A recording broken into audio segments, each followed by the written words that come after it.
Hello friends, welcome back to my channel. आज का जो टॉपिक है हाइपरटेंशन है, जिससे कि हर एक बंदा सफ़र है इस हाईटेक एरा में, क्योंकि सभी वर्किंग है, कुछ ना कुछ कर ही रहे हैं, जिसके कारण उन्हें इतना ज़्यादा स्ट्रेस होता है और उनका जो टेंशन है वो हर टाइम टेंशन में रहते हैं। इसी कंडीशन को हम और ये डायरेक्टली बीपी से कैसे रिलेटेड होता है ये जानेंगे, और इसके सिम्टम्स क्या हैं, इसके इफ़ेक्ट क्या हो सकते हैं बॉडी पर, कॉज क्या होते हैं इसके, और इसको हम किस तरीके से डॉक्टर हमें क्या क्या मेडिकेशन प्रिस्क्राइब करते हैं। आज इस वीडियो में सब कुछ हाइपरटेंशन के बारे में जानने वाले हैं। तो चलिए हाइपरटेंशन को जानते हैं। सबसे पहले हाइपरटेंशन क्या है। तो हाइपरटेंशन दोस्तों कोई यूनिवर्सल डिसीज़ नहीं है, क्योंकि कभी भी जो नॉर्मल जो बीपी होता है वो नॉर्मल नहीं होता है, हमेशा वेरी करता रहता है। तो हाइपरटेंशन एक इंडिविजुअल की बात करें तो हाइपरटेंशन मैनकाइंड के लिए बहुत ही ज़्यादा साइलेंट किलर का काम करता है, धीरे धीरे ख़त्म कर देता है इंसान को। और टेंशन, स्ट्रेस, ये सभी जो है बहुत ज़्यादा हार्मफुल फैक्टर हैं जो हमारी बॉडी को बहुत ज़्यादा डैमेज पहुंचाते हैं। तो मोस्टली जो पीपल हैं, 85% पीपल जो हैं सफ़र्ड होते हैं एसिम्प्टोमेटिक हाइपरटेंशन से, जबकि हाइपरटेंशन जो है कोई अर्ली डायग्नोस ये प्रॉब्लम नहीं होती है, क्योंकि इनके जो सिम्टम होते हैं वो बहुत ज़्यादा अलग अलग डिसीज़ से मिलते जुलते होते हैं। इसलिए जो हाइपरटेंशन पर्टिकुलर बंदा इंडिविजुअल कोई हाइपरटेंशन से सफ़र है तो इसके जो सिम्टम्स हैं अर्ली डायग्नोस नहीं कर पाते, क्योंकि इनके जो कुछ लोग हैं इंडिविजुअल वो एसिम्प्टोमेटिक कंडीशन में रह जाते हैं। दूसरा, अगर हम इसको डिवाइड करें नॉर्मल एबनॉर्मल बीपी में, तो बहुत ही फाइन लाइन है इन दोनों के बीच में, क्योंकि जो बीपी होता है वो हमेशा डिपेंड करता है बहुत सारे फैक्टर्स पर। आपकी एज क्या है, आपका जेंडर क्या है, आपका ऑक्यूपेशन क्या है, आपकी रेस क्या है, तो एक्सेट्रा, ये बहुत सारे फैक्टर्स हैं जिस पर जो बीपी है वो डिपेंड करता है। तो अगर हम बीपी के वेरिएशन की बात करें तो जो डायस्टोलिक प्रेशर होता है, अगर 85 mmHg के बिलो है तो इसको कंसीडर करते हैं नॉर्मल, और अगर बिटवीन 86 और 89 mmHg के है तो इसको हम नॉर्मल से थोड़ा हाई कंसीडर करते हैं, और अगर 90 to 104 mmHg है तो ये माइल्ड हाइपरटेंशन की कंडीशन है, और अगर 105 से लेकर के 114 mmHg है तो ये मॉडरेट हाइपरटेंशन है, और अगर 115 mmHg से भी ज़्यादा अगर आपका बीपी है, डायस्टोलिक प्रेशर है आपका, तो ये सीवियर हाइपरटेंशन की कंडीशन है। आप जानते हैं बॉर्डर लाइन सिस्टोलिक हाइपरटेंशन क्या है। तो अगर डायस्टोलिक बीपी नॉर्मल है और आपका सिस्टोलिक बीपी जो है वो 140 से लेकर के 159 mmHg के बीच में है, तो ये जो है ये नॉर्मल है। और इसकी कंडीशंस होती हैं लाइक आपका isolated systolic hypertension, labile hypertension and malignant hypertension की कंडीशंस होती हैं सिस्टोलिक हाइपरटेंशन में। अब जानते हैं आइसोलेटेड सिस्टोलिक हाइपरटेंशन क्या है। तो जब जो सिस्टोलिक बीपी होता है अगर 160 mmHg है या उसके अबव फ्लक्चुएट कर रहा है टाइम टू टाइम, कभी ये क्या होता है मॉर्निंग में हाई होता है और नाइट में जो होता है आइसोलेटेड सिस्टोलिक हाइपरटेंशन लो होता है नाइट में। दूसरा, अगर लेबाइल हाइपरटेंशन की बात करें तो जो पेशेंट हाइपर सेंसिटिव है एट वन टाइम, तो जो नॉर्मोटेंसिव और अनदर टाइम जो रहेंगे वो एक जैसा इनका फ्लक्चुएशन नहीं रहेगा हाइपर सेंसिटिव पेशेंट का, क्योंकि कभी इनका कम होगा एक टाइम में और एक टाइम में इनका नॉर्मल भी हो सकता है। तो और अगर मैलिग्नेंट हाइपरटेंशन की बात करें तो जो हाइपरटेंशन मैलिग्नेंट है वो एसोसिएटेड है कई कॉम्प्लिकेशंस में, जैसे कि पैपिल एडेमा है, रेटिनल एक्सीडेट है, हेमरेज है। तो इसलिए उनका जो हाइपरटेंशन है वो एब्सोल्यूट लेवल नहीं आता है बीपी का, और इनकी जो कंडीशंस होती हैं वो असाइन नहीं होती हैं। और ये जो पेशेंट होते हैं इनका जो बीपी होता है हमेशा अराउंड 200/140 mmHg होता है। और अगर एसिलरेट हाइपरटेंशन की बात करें तो ये डिनोट करता है कि बीपी अगर बढ़ा हुआ है और रेटिनल डैमेज भी है और पेशेंट को पेप्लियो एडेमा नहीं है तो उसको हम एसिलरेटेड हाइपरटेंशन की कंडीशन बोलते हैं। अब जानते हैं हाइपरटेंशन कॉज कैसे होता है। तो जो essential hypertension, renal hypertension, vascular hypertension, endocrine hypertension, neurological hypertension and miscellaneous hypertension, ये बहुत सारे फैक्टर्स हैं जिसके कारण हाइपरटेंशन जो है कॉज होता है। अगर रीनल की बात करें तो जैसे अगर कोई पेशेंट है उसको एक्यूट नेफ्राइटिस है, इंटरस्टिशियल नेफ्राइटिस है, या पाइलोन नेफ्राइटिस है, या पॉलीसिस्टिक किडनी है, या रीनल आर्टरी स्टेनोसिस है, तो इस कंडीशन में भी उसे हाइपरटेंशन की प्रॉब्लम होगी, मतलब उसका बीपी जो होगा वो राइज रहेगा। दूसरा, वेस्कुलर कंडीशन में एट्रियोस्क्लेरोसिस और कोरेक्टेशन एंड ऑफ आयोर्टा, ये कंडीशन है, तब भी हाइपरटेंशन होता है। दूसरा, एंडोक्राइन कंडीशन में अगर क्रोमोसाइटोमा है, या कुशिंग सिंड्रोम है, या थायरोटॉक्सिकोसिस है, या माइक्सीडेमा है, तो ये कंडीशन में भी हाइपरटेंशन की कंडीशंस हो जाती हैं। दूसरा, न्यूरोलॉजिकल की बात करें तो अगर इंट्राक्रेनियल टेंशन रेज्ड है या इंसेफेलोपैथी है तो उस कंडीशन में भी हाइपरटेंशन जैसी प्रॉब्लम रहेगी। दूसरा, मिसलेनियस की बात करें तो जैसे पॉलीसाइथेमिया है, आयोर्टिक इनकम्पिटेंस है, टॉक्सेमिया है, प्रेगनेंसी की कंडीशन है, तो ये गाउट डिसीज़ है, तो ये सारी कंडीशंस है जिसके कारण जो हाइपरटेंशन की प्रॉब्लम है वो होती है इंडिविजुअल में। दूसरा, अब अफेक्ट क्या क्या ऑर्गन्स जो हैं, क्या क्या सिस्टम जो है अफेक्ट होता है हाइपरटेंशन से, तो जो कॉमन ऑर्गन हैं वो डैमेज होते हैं। अगर लॉन्ग स्टैंडिंग हाइपरटेंशन है, हार्ट की, किडनी की, blood vessels, retina, central nervous system, ये सारे जो कॉमन ऑर्गन है डैमेज होते हैं हाइपर सेंसिटिविटी की, हाइपरटेंशन की वजह से। लाइक सीवीएस की बात करें तो जो मायोकार्डियल वर्क है वो इंक्रीज रहता है, और इससे क्या होता है, जो लेफ्ट वेंट्रिकल है उसमें कंसेंट्रिक हाइपरट्रॉफी जैसी कंडीशन होती है। एंजिना पेक्टोरिस और accelerate coronary artery disease cause हो सकती है, और ये कंडीशन हमेशा सिस्टोलिक और एज वेल एज डायस्टोलिक के डिसफंक्शन से होती है। दूसरा, अगर किडनी की बात करें तो अगर जैसे इसमें अगर प्रोग्रेसिव आर्टरियोस्क्लेरोसिस इन्वॉल्व है तो ईफरेंट और एफरेंट रीनल आर्ट्रियोल या उसकी कैपिलरीज ग्लोमेरुलर की टफ्ट होंगी, और ये लीड करेगी कॉम्प्रोमाइज रीनल फंक्शन को उतने प्रॉपरली नहीं परफॉर्म कर पाएगी किडनी, और किडनी जो होगी वो श्रिंक हो जाएगी और प्रोटेन्यूरिया जैसी कंडीशन हो जाएगी। दूसरा, अगर सीएनएस की बात करें तो हाइपरटेंशन जो है वो माइक्रो एन्यूरिज्म कॉज करती है, जिससे कि जो सेरिब्रल हेमरेज है वो कॉज होता है। और दूसरा, एथेरोस्क्लेरोसिस भी एसिलरेट करता है, जिससे कि सेरिब्रल थ्रोम्बोसिस जैसी कंडीशन हो जाती है, और ये हाइपर सेंसिटिव इंसेफेलोपैथी के कारण भी हो सकता है। दूसरा, फंडस की बात करें तो इसमें भी काफ़ी चेंजेस होते हैं, जैसे इसमें 3 टाइप्स के चेंजेस देखने को मिलते हैं, grade 1, grade 2 and grade 3, grade 4। Like grade 1 में क्या होता है, एट्रियोलर नैरोइंग हो जाती है, और दूसरा जो सेकेंड ग्रेड की बात करें तो जो एट्रियोवेनस निपिंग होती है आर्टरीज में या वेन में। दूसरा, थर्ड ग्रेड की बात करें तो जो फ्लेम शेप्ड हो जाता है, जो सुपरफिशियल और डीप डॉट लाइक हेमरेज या कॉटन वुल एक्सुडेट जैसी कंडीशन हो जाती है। और ग्रेड 4 में ग्रेड 3 की तरह ही चेंजेस होते हैं, लेकिन उसमें पेप्लियो एडेमा की कंडीशन होती है।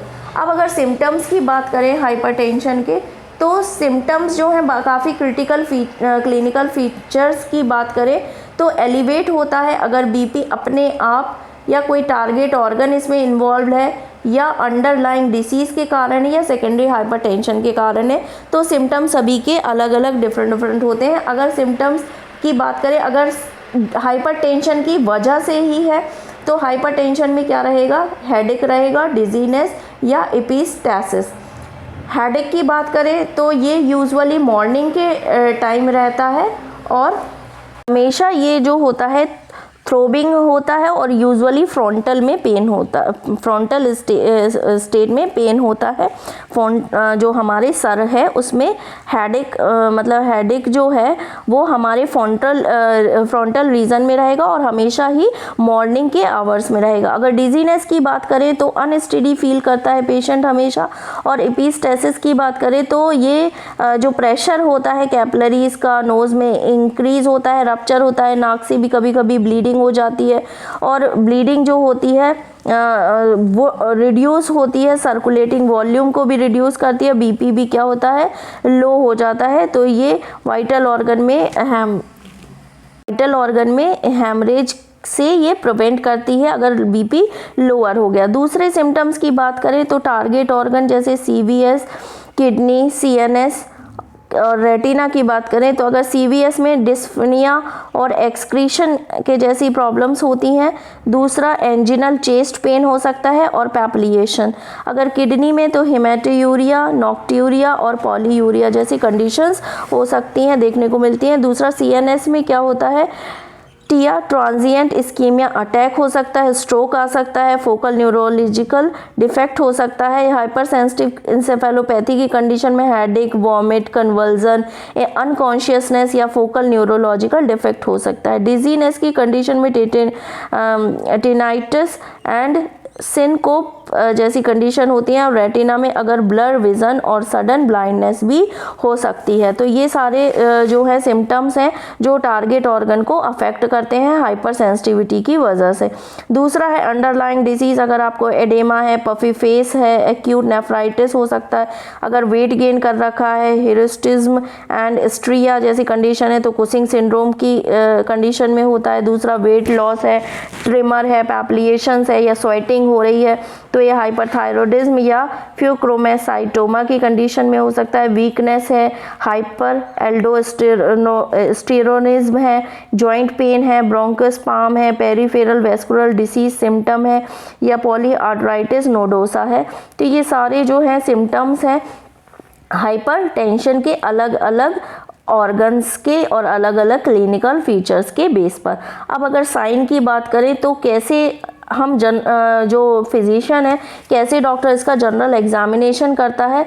तो अगर मून लाइक फेस है, बफेलो हम्प है या ट्विंकल ओबेसिटी है, कुसिंग सिंड्रोम है, पफी फेस है, रफ स्किन है, ओबेसिटी है, मिक्सेडेमा है, ट्रिमर है, ट्रैकार्डिया है, एक्सोफेल्थेमस है, गोइटर है, हाइपरथायरॉयडिज्म है या प्रोगैंथिज्म है, क्लब्ड हैंड है, कोर्स फीचर्स हैं, एक्रोमेगैली है या पिगमेंटेशन है, न्यूरोफिब्रोमेटोसिस है या रेडियोफ्यूमरल डिले है, वेसल्स या कोलेट्रल वेसल्स है, चेस्ट वॉल कोरेक्टेशन ऑफ आयोर्टा है, वीकर लेफ्ट रेडियल या प्रीडक्टल कोरेक्टेशन है या वाटर हैमर पल्स या आयोर्टिक इनकम्टेंस है। तो ये सारे कुछ फीचर्स हैं जिससे कि जो फिजिशियन या डॉक्टर होते हैं जनरल एग्जामिनेशन करते हैं। और कार्डियोवैस्कुलर सिस्टम के बेस पर अगर कार्डियोमेगैली है, थर्ड या फोर्थ हार्ट साउंड गैलॉप है या लाउड साउंड हार्ट साउंड है या अर्ली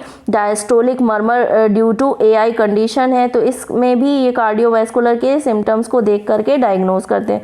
दूसरा रेस्पिरेटरी सिस्टम के बेस पर बेसल क्रेपिटेशन एलवीएफ या रोंचाई एलवीएफ, पॉलीआर्थराइटिस नोडोसा की कंडीशन को भी देखते हैं। दूसरा एब्डोमेन में कैसे एग्जामिनेशन करते हैं तो hepatomegaly, cardiac failure, palpable kidney lump, polycystic kidney, hyper nephroma, bruit over renal artery stenosis, bruit over abdominal aorta, abdominal aortic aneurysm. Investigation की बात करें तो इन्वेस्टिगेशन में जो लार्ज ऑर्गन डैमेज है लाइक अगर एक्सरे है चेस्ट का और हार्ट का साइज उसमें कैसा है। दूसरा ईसीजी और एलवी हाइपरट्रॉफी और एविडेंस ऑफ आईएचडी। दूसरा echocardiogram for LV systolic and diastolic function. Urinalysis proteinuria अगर ज़्यादा है 200 mg पर डे है। Haematuria suggest renal involvement. ये सारे इन्वेस्टिगेशन है अगर कोई एसेस टारगेट ऑर्गन डैमेज हुआ है। अगर हाइपरटेंशन को डिटेक्ट करना है तो एक्सरे चेस्ट का जिसमें रिब नॉचिंग और क्रॉक्टेशन ऑफ आयोटा या mediastinal widening suggest aortic dissection या imaging of abdomen like sonography, CT scan, MRI से डिटेक्ट करते हैं। या पॉलीसिस्टिक किडनी और दूसरा tumour of kidney, renal calculi, adrenal tumour या फियोक्रोमेटोमा के थ्रू भी इन्वेस्टिगेट करते हैं। दूसरा urinary catecholamines like breakdown product of metanephrine और वीएमए और फियोक्रोमेटोसाइटोमा जैसी अगर ड्रग आपकी यूरिन में प्रेजेंट तो नहीं है, इससे भी इन्वेस्टिगेशन किया जाता है। दूसरा इकोकार्डियोग्राम से भी, जिसमें क्वार्टेशन ऑफ आयोटा देखते हैं। और फिफ्थ टाइप से इन्वेस्टिगेट किया जाता है लाइक आपको रीनोवैस्कुलर हाइपरटेंशन या किडनी ट्यूमर एंड स्टोन तो नहीं है। दूसरा आयोटोग्राफी, जिसमें एन्यूरिज्म एंड कॉर्टिकेशन ऑफ आयोटा से इन्वेस्टिगेशन करते हैं। अगर ट्रीटमेंट की बात करें हाइपरटेंशन की, तो ट्रीटमेंट के तौर पर नॉन फार्माकोलॉजिकल, पहले बात कर लेते हैं कि नॉन फार्माकोलॉजिकल कैसे ट्रीटमेंट करते हैं हाइपरटेंशन का। नॉन फार्माकोलॉजिकली में सॉल्ट को रिस्ट्रिक्शन से भी ट्रीट कर सकते हैं। लाइक आपके जो आप अप टू सॉल्ट ले रहे हैं, सोडियम ले रहे हैं, सोडियम क्लोराइड, वो 100 mm मोल होना चाहिए पर डे। तो इसको हम हाइपरटेंशन को, माइल्ड अगर हाइपरटेंशन है तो हम इसको कंट्रोल कर सकते हैं, क्योंकि जो सोडियम है वो वाटर रिटेंशन को कॉज करता है, जिससे कि जो टेंशन है वो क्रिएट होती है। तो हमें सोडियम के जो इनटेक है उसको कम कर देना चाहिए। दैट मीन्स सॉल्ट को हमें रिस्ट्रिक्ट रखना चाहिए। दूसरा कंडीशन होती है वेट को रिड्यूस करने के लिए। तो अगर आप पर्सन कोई ओवर वेटेड है तो उसको 1 kg जो है वो रिड्यूस करना चाहिए, और उसका जो बीपी होना चाहिए वो 1.6 से 1.3 mmHg बीपी होना चाहिए। और उसके जो बीपी है वो लोअर कैसे करेंगे, तो रिड्यूस करेंगे सर्कुलेटिंग वॉल्यूम को, जिससे कि जो रिड्यूस हो सके उसका वेनस रिटर्न और कार्डियक आउटपुट। दूसरा reduce sympathetic activity and plasma nor epinephrine को भी रिड्यूस करना है। दूसरा रिडक्शन ऑफ हाइपर इंसुलिनेमिया को भी रिड्यूस करना है। तीसरा स्मोक रिड्यूस करें, स्मोक को स्टॉप ही कर दें, क्योंकि जो स्मोकिंग है वो राइज करती है बीपी को, और भी टाइप की हाइपर सेंसिटिविटी है सभी में एडवाइस करते हैं डॉक्टर कि स्मोकिंग को स्टॉप कर दिया जाए। तीसरा है जो डाइट है, जो लैक्टो वेजिटेरियन डाइट है या high intake of poly unsaturated fish oil है, ये जो है लोअर करें इस डाइट को। इससे क्या होगा, lower BP due to high content of potassium. दूसरा, अगर आप इस तरीके की हाई डाइट ले रहे हैं, हाई कोलेस्ट्रॉल डाइट और हाई आप कोई इनटेक कर रहे हैं, जैसे कि लैक्टो वेजिटेरियन हैं आप, तो उसकी डाइट, उसको ज़्यादा आप डाइट में शामिल कर रहे हैं, या आप पॉली अनसैचुरेटेड फ़ैट को ज़्यादा उसमें डाइट में शामिल कर रहे हैं, तो कोशिश करें कि आप अपने डाइट में पोटेशियम युक्त ज़्यादा वेजिटेबल का यूज़ करें, जिससे कि जो बॉडी में सोडियम लेवल कम होगा, क्योंकि पोटेशियम के साथ सोडियम बाहर आउट कर दिया जाता है। दूसरा, वेजिटेबल में हाई फाइबर कंटेंट डाइट शामिल करें। दूसरा, जो पोटेशियम है वो किस तरीके से लोअर करता है बीपी को, तो एक तो सोडियम के एक्सक्रीशन को हटा देता है, कम कर देता है। दूसरा, सिंपैथेटिक एक्टिविटी को कम करता है। दूसरा, आपके डायरेक्ट डायलेशन या रीनल आर्टरीज को भी रिड्यूस करता है रेनिन एंजियोटेंसिन से। दूसरा, पोटेशियम लोअर करता है बीपी को 3 वीक्स में, अगर और ज़्यादा से ज़्यादा 15 वीक लगते हैं। दूसरा, रिलैक्सेशन की कंडीशन, तो वेरियस फॉर्म होते हैं रिलैक्स करने के, लाइक योगा है, बायोफीडबैक है, या साइकोथेरेपी है। इस तरीके से भी आप अपने बीपी को लोअर कर सकते हैं। अब जब बात करते हैं फार्माकोलॉजिकल कंडीशन की, तो अगर फार्माकोलॉजिकल ट्रीटमेंट की बात करें तो सबसे पहले डायूरेटिक्स दिए जाते हैं।